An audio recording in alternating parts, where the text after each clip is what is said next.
Sir, how you see this whole Indigo crisis, sir? In fact, YSR Congress Party is now demanding resignation of aviation minister. How you see the whole crisis? One airline kind of blackmailing government as well as passengers are being hassled because of whole mismanagement. And meanwhile, politics has also started. YSRCP is in fact demanding resignation of aviation minister who comes from TDP, sir. ఇప్పుడు టోటల్గా మీరందరూ కూడా అది subject study చేసి ఉంటారు.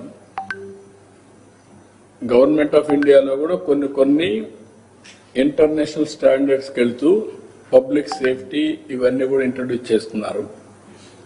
ఆ చేసే నెపంలో ఇప్పుడు మామూలుగా దీంట్లో పార్లమెంట్ స్టాండింగ్ కమిటీ ఒక నివేదిక ఇచ్చారు. ఇది flight duty time limitation norms, దీన్ని అమలు చేయాలని చెప్పారు.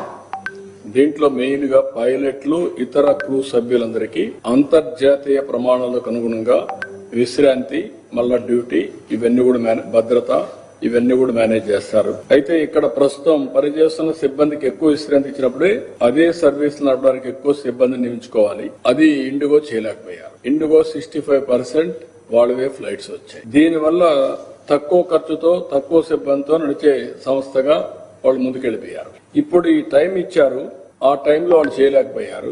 డిసెంబర్ 4న 550 విమానాలు, డిసెంబర్ 5న 1600 విమానాలు రెండు రద్దు అయిపోయినాయి. 4, 5 2 రోజులకి. దీంతో రోస్టర్ ని సరిగా మేనేజ్ చేయకుండా పోవడం, ఒకటొకటి రియాక్షన్స్ రావడం, చైన్ ఆఫ్ రియాక్షన్స్ రావడం, దీనివల్ల పబ్లిక్ కూడా చాలా ఇబ్బంది పడే పరిస్థితి వచ్చారు. కడాను వాళ్ళు క్షమాపణ చెప్పి డబ్బులు కూడా తిరిగి పే చేశారు, కానీ ఇన్కన్వీనియన్స్ మాత్రం విపరీతంగా జరిగే పరిస్థితి వచ్చింది. అదే మరిగా ఈ రోజు NDTL నిబంధనల ప్రకారం ఇండిగో సంస్థ మరొక టైం కూడా ఇచ్చారు. దీంతో 1-2 రోజుల్లో ఇంప్రూవ్ అవుతుందని చెప్పి ఒక అసెస్మెంట్ కి వచ్చారు. అల్టిమేట్ గా సేఫ్టీ, ఇప్పుడు నా హెలికాప్టర్ కూడా ఇన్ని గంటలు చేసిన తర్వాత they are not authorised to go for piloting. ఇలాంటి నిబంధనలు ఉంటాయి. ఆ నిబంధనలు అమలు చేశారు కాబట్టి ఇలాంటి ఇబ్బందులు వచ్చాయి.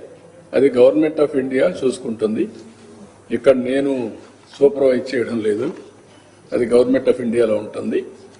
ఓసారి అనూహ్యంగా 1 or 2 ఇలాంటి సమస్యలు వచ్చినప్పుడు అన్ఎక్స్పెక్టెడ్ ఇప్పుడు 60-65% ఇండిగో సర్వీసెస్ అని రన్ చేస్తుంది.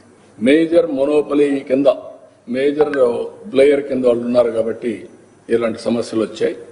దాన్ని గవర్నమెంట్ ఆఫ్ ఇండియా సార్ట్అవుట్ చేస్తుంది. I have confidence. It's okay, కానీ మా party MP answerable to parliament, answerable to honourable prime minister. కాబట్టి ఇక్కడి నుంచి నేనేదో మానిటర్ చేస్తాను every day to day. Party MP, it is NDA government. ఇప్పుడు మాకు సత్య ఉంటాడు, ఇక్కడ మంత్రిగా పనిచేస్తారు. గవర్నమెంట్ ఆఫ్ ఇండియా లేదంటే బీజేపీ, ఆల్ ఇండియా బీజేపీ ఈయన తప్పు చేస్తే వాళ్ళు నేను అడగలేను కదా. అది తప్పని కాదు, టెక్నికల్ గా ఫెయిల్ అయినా ఇలాంటివి ఉంటాయి, దాన్ని వాళ్ళు హ్యాండిల్